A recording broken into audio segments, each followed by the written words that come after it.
Ladies and gentlemen, boys and girls, tankers of all ages, Sir Harry here again, and welcome back to my Fast Track series where I show a pretty quick little battle in a tank I like and generally manage to get an okay result in spite of myself. I'm in the Tier 7 British medium, the Comet, on this battle on Lakeville, and the Comet is a great tank. It's not quite as well regarded as its predecessor, the Cromwell, but it is pretty capable, relatively quick at 51 kilometers an hour. It has a very fast-firing gun, about a 3-second reload, and it does lack a little bit in penetration, and that's one of the main complaints about the Comet. It does need premium ammo from time to time, and we're actually going to see examples of that in this battle.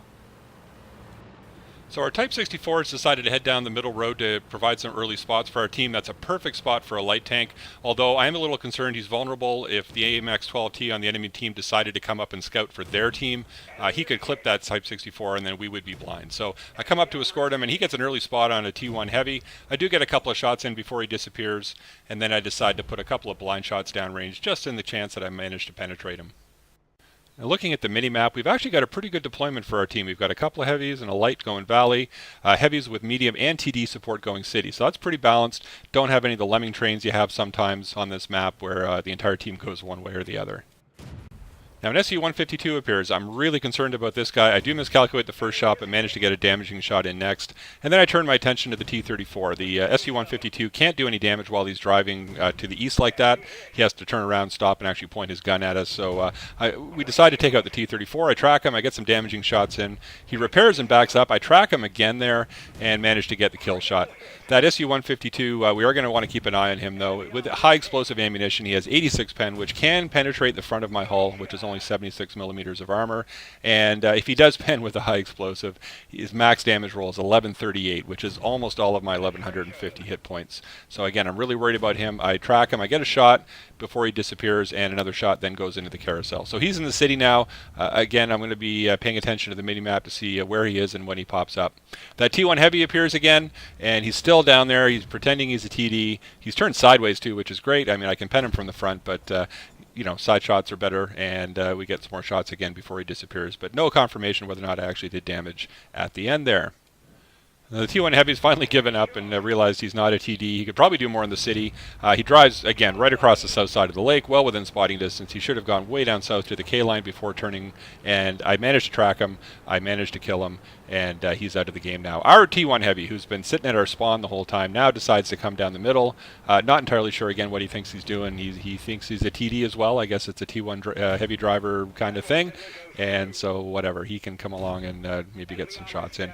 SU-122-44, that is a super duper dangerous tank, and I'm very worried about him. He's got a super high rate of fire, he's got good frontal armor, and you can see there I actually bounce a shot off his front just as he turns. There's no way I'm ever going to penetrate his frontal armor like that. Another enemy T1 Heavy now is camping way at the back behind that ridge. I don't have shots on him. I decide to creep up a little bit and see if I can get some shots into town around this rock, but no shots to be seen. Our Type 64 is pushed up to try to ward off the enemy 12T, and as I mentioned, that 12T could clip the Type 64, so I push ahead of him, try to protect him because he is a very capable little light tank, very high rate of fire. It's kind of like a Hellcat, but faster and with a punchier gun with lower alpha. So I push forward to the enemy base, the 12T is withdrawn, and hey, there's some arty. Yay, I love shooting arty. So one shot, two shots, and hey, guess what? The first enemy artillery is dead, and our Type 64 even spots an S-51 for me. So there's another arty. Arty kill, best kill. One shot, two shots. And number 3, there we go. I've got 2 arty. Unfortunately, there's no more artillery to kill, so I can't get a Scoochie's medal. But the Type 64 is now fully engaged with the 12T and doing a really good job. He's on super low hit points, but he does manage eventually to take out that 12T. That T1 Heavy, who was camped at the back there, puts a shot into my side as I'm moving towards the enemy cap, so I immediately get under cover, because while the T1 Heavy is not a great tank, it's okay at its tier, but against tier 7s, it's really not going to have a hope. And you can see there, he's putting shots, he's missing me, his accuracy is not particularly good. He does get one shot in there, but he's short for this world. I'm going to finish him off with 2 more shots, and that's it for him. So with the T1 heavy gun, I decide to push forward. Wow, KV2, back up, and the 122-44. I take a poke, and I shouldn't have. I should have just backed up right away, and I take a hit from the 122-44. That KV2 has enough pen to get through my frontal armor, and a max damage roll of 683 if he's firing high explosive and penetrate. So he could definitely mess up the rest of my game. I get under cover. I'm so eager to back up. I actually back up a rock there. So looking at the valley now, our KV2 managed to take out their T29. That's really, really good. Good on that KV2 driver. The T29, of course, is a super effective, very well armored Tier 7 heavy tank, and he definitely could have had a role to play in the rest of this game if that KV2 hadn't taken him out. So our Type 64 starts to cap. Great idea. We have the view range advantage over the other two tanks. They have about a 350 meter view range, where the Type and I are pretty much maxed out at 445. So we can sit back, we can poke away at them, and that's exactly what's happening. I think our T1 heavy in the middle there is spotting those two tanks. So good, he's doing something, I guess. And again, the Type 64 and I start whittling down the health of that KV2. We both get hits in. He's advancing. He has no choice. We're capping with two of us now, so the game's going to be over if he doesn't reset or the 122-44 doesn't manage to reset. So he keeps charging forward, and once again onto the breach, dear friends, and all that. So we take him out. That's another kill. 6 kills now. Top gun secured. Very happy with that. And the 122-44 appears. The Type 64 is popping at him. He has probably not a very good chance of penetrating the front. Oh, there you go. He does. I don't know if he's firing premium or not. And I decide to YOLO here. I've got enough hit points to take one hit from this 122-44 if I need to. So I get some shots into his flank. He's fixated on the Type.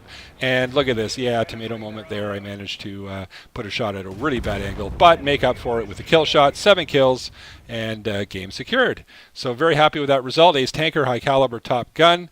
High caliber, so did the most damage certainly in that game, and generally that speaks to the Comet's rate of fire, because it doesn't do a lot of alpha, right?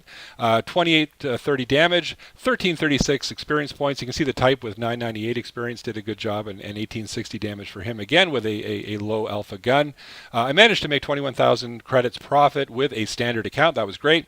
I got 750 tracking damage for the T1 and that T34. So that's it, folks. Another episode of Fast Tracks featuring the Comet. Please let me know what you think. Consider clicking subscribe, and let me know if you'd like another Fast Tracks episode featuring a tank that you're fond of. This is Sir Harry. Thanks so much for watching. Cheers.